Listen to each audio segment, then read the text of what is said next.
Good morning.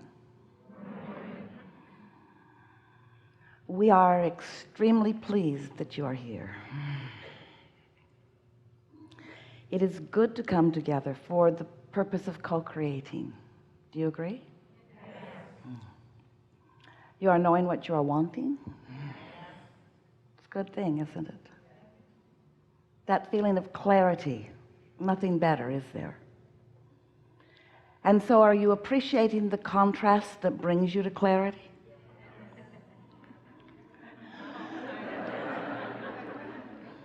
Well, in the middle of the contrast, before the clarity has come, it's like, what? But once clarity comes from contrast, once determination comes, once decisiveness comes, once decision comes, then there's no more split energy. And when there's no more split energy, then there's ease and fun and joy and appreciation. So split energy, interesting word, isn't it? How do you define it? How do you know when you've got it?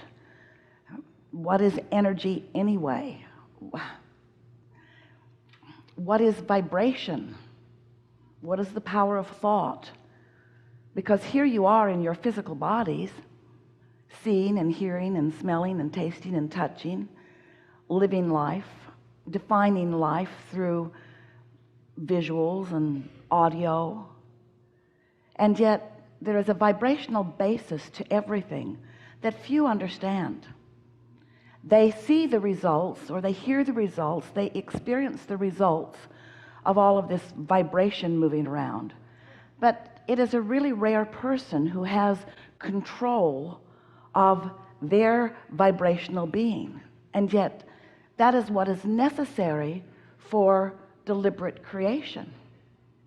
You create your own reality, which means you get what you think about, which means you are your own point of attraction, which means what you're offering vibrationally is being answered, which means law of attraction is responding to your vibrational offering.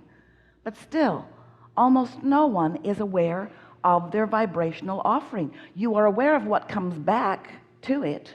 You are aware of the results of it because that's what's happening. Those are the people around you. That's the way you are flowing through life experience. All of that is because of your vibrational point of attraction. So we think it's a good idea to make it easy for you to understand how to understand what your point of attraction is in any moment in time. And there are two ways of knowing why things are happening the way they are. One is after they've happened, thanks a lot. And the other is by the way you feel as they are in the process of becoming. So we want to help you to understand that from our point of view, the value of what you may receive from us, the value of it is not only in the results that you will get. In other words, you set a goal and you achieve that goal. You want that house, you get that house. You want that mate, you get that mate. You want that relationship, you improve that relationship. You want that state of physical well-being, you get that. In other words, yes, we want you to be able to define and get the results that you want. But even more than that, we want you to feel the ongoing becoming that is you. We want you to not be so end oriented in terms of, well, when I get there, then I'll be happy. We would like you to discover, to rediscover, to remember, to live and to enjoy the understanding of joyful becoming. In other words, it's supposed to feel good all the way along. It's supposed to feel good when you are aware that there is something that you would like that you don't have. That's supposed to feel good, that fresh new desire. That's supposed to feel good to you. It did in the beginning. Do you remember? Do you remember when you were younger and new felt so good? A new idea felt so good to you, so fresh and new. It's supposed to feel good when you hatch a new idea about something that you currently don't have. That is supposed to feel good. And then it is also supposed to feel good when you realize that you are not in the vibrational vicinity of it. That's supposed to feel good too. It's supposed to feel good to you to realize where you are in relationship to what you want. It's really supposed to feel good as the desire that you have harvested from the contrast that is surrounding you. It's supposed to feel good as you mold that idea into its fullness. In other words, it's supposed to feel good when the idea is hatched, and it's supposed to feel good as you imagine it coming, and it's supposed to feel good as you get to watch all of the cooperative components of the universe come into place in order to assist you in the full realization, the see it, hear it, smell it, taste it, touch it version of your creation. It's supposed to feel good. And if it isn't in any moment feeling good, then you are unnecessarily introducing resistance into the equation that is not only slowing the results down, which is a big deal to you. We don't want it to be, but it is. It's a big deal to you, but it's not fun in the slowing down process. It isn't fun to doubt. It isn't fun to not believe in yourself. It isn't fun to not believe in your success. It isn't fun to expect things to turn out badly. It isn't fun to not have things the way you want them to be. And it isn't natural either, because you are the creator of your own reality. You get to decide what you want, and then all you have to do is practice the vibrational frequency of the desire instead of the vibrational frequency of the absence of the desire, and the desire will begin unfolding right before your eyes, and that is so much fun. So what keeps you, in most cases, from focusing upon your desire? What causes you, in other words, to focus often upon the absence of the very thing that you want, is that you are so, we're trying to find a nice way of saying it, you're so interested in what is. You're so interested in cataloging and pigeonholing and comparing the reality that is already manifested in your experience to what others have, or to what others are living, or even to what you really want. And so as you are focusing on what is, you are preventing what is from evolving to what is preferred. That is really the easiest way to say it.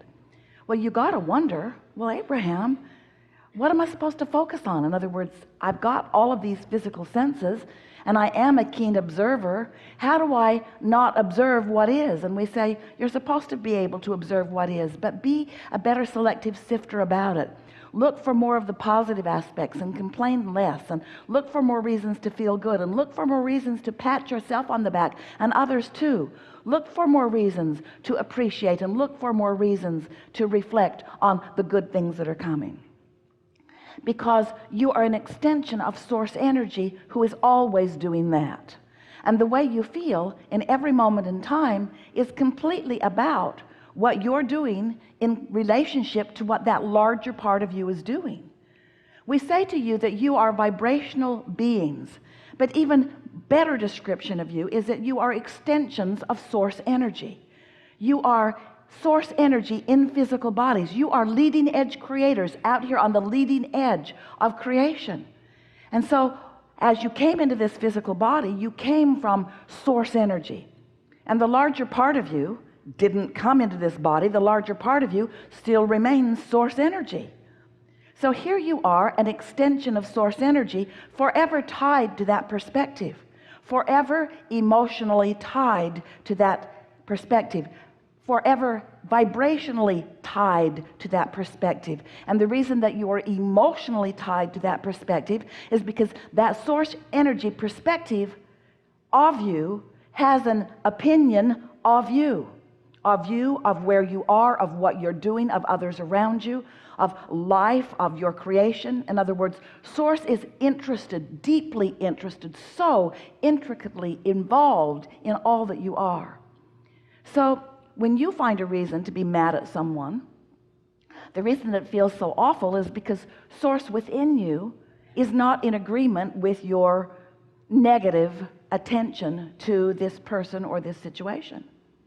Esther will say every now and again, Abraham, I think you need more information. Because if you knew what I knew, you would agree with me.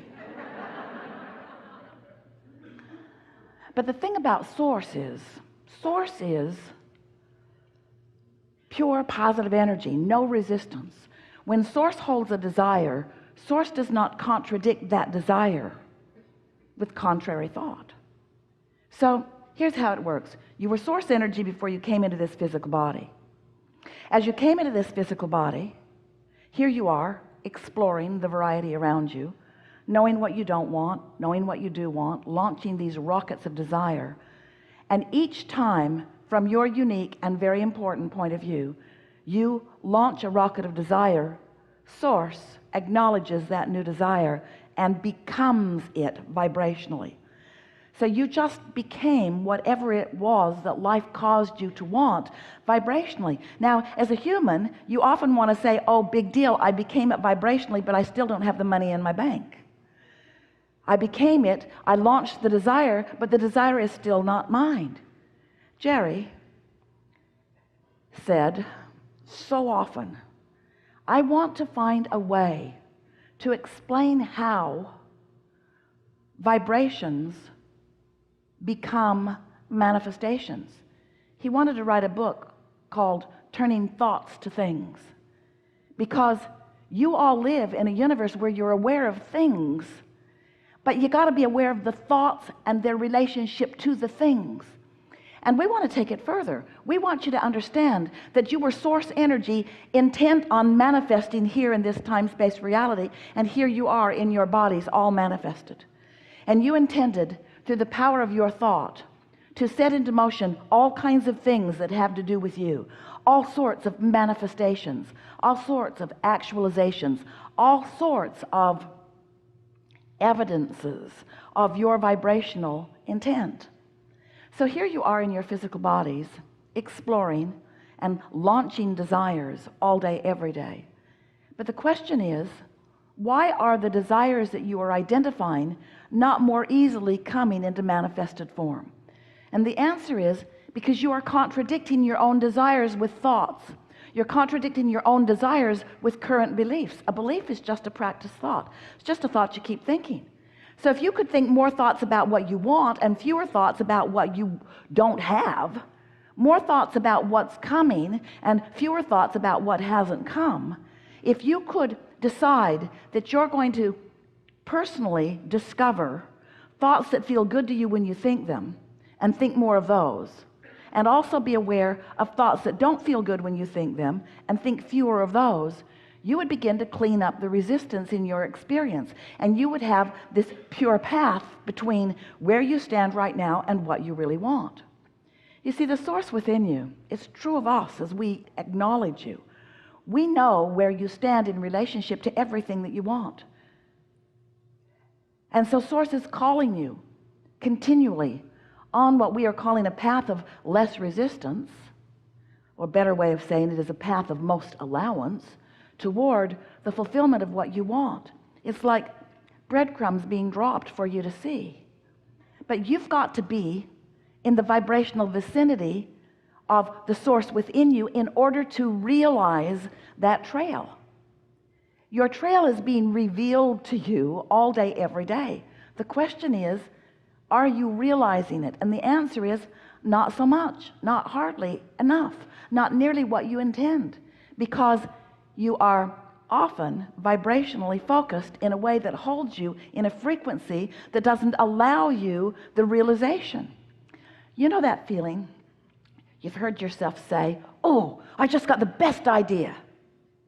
What happened in that moment was you were, for whatever reason, not offering vibrations that were contradictory to who you really are and what you really know, and your path lighted up for you in a moment, and you were the translator of that vibration into a meaningful thought. That's what happened. So turning those thoughts to things, so here's this knowing of who you are and what you want, and a very precise trail, dozens of trails, hundreds of rewarding, satisfying trails to lead you not only to the end result that you want, but along a very delicious path along the way.